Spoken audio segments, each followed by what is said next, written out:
Okay, our first video walkthrough of the week. This is exercise 2.11.5, the line of increasing blocks. So we're going to write a program that will draw a line of 5 blocks that increase in size. We have a picture over here. First block should have sides of length 10. Each consecutive block, the side length should increase by 10. There should be a space between each block that is as long as the block's length. Right? So if the side is of length 10, there should be a space of 10. If the side is of length 20, there should be a space of 20. Tracy should start at position -150. And we should use functions.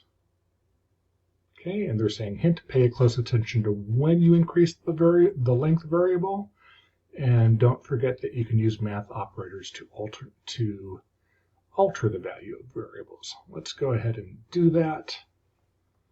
I'm going to pause so you guys don't see my code. Okay, let's go check out the code. The top section, I copied and pasted in the exercise information here. Copy and paste doesn't work anymore. I actually had to disable that because some of you guys were going out and grabbing solutions off the web. So no more pasting. Okay, set my speed to 5. Set my pen up before I move and set our position to -150. All right, that was in the instructions. I have a function to draw a block. And all that function is going to do is pen down, and then for I in range 4, it's going to go forward, whatever this myLength variable is, and it's going to turn 90, and then it's going to do pen up. So let's run that once. Draw block. Right, and when I call a function, I have to include my parentheses to show that it's a function and not a command. I run the code, it moves back and draws one little tiny block. Right, so I could do draw block, forward, myLength. Now they want the next block to be increased by 10. So myLength equals myLength draw block. Right, so now it's drawn 2 blocks. But I see that there's no space between them. In their picture, there is a space between them. I'm going to move forward.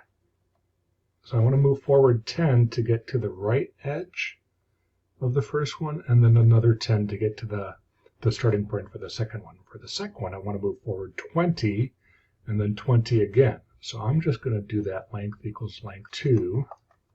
I'm doubling, not increasing by 10. No, I am increasing by 10. I'm going to do that myLength equals myLength plus 10 before I move forward, because that will take care of going to the edge and then going over the space. myLength. Let's try that one. All right, myLength. Okay, that looks better. Speed is a little slow. I'm going to take that up to 10. So we've done 2 of them. So what we want to do this 5 times, and we want to use a for loop for I in range 5 of them. I in range 5, tab that stuff over, give it a run. They're getting bigger, increasing. 1, 2, 3, 6. Oh, because my code has 2 blocks in it. I think I made a mistake back here. My space is not getting bigger, so I need to actually do forward length and forward length again. So 1 length to get, I stop here on the square, so 1 length to get to there, and another length to get to there.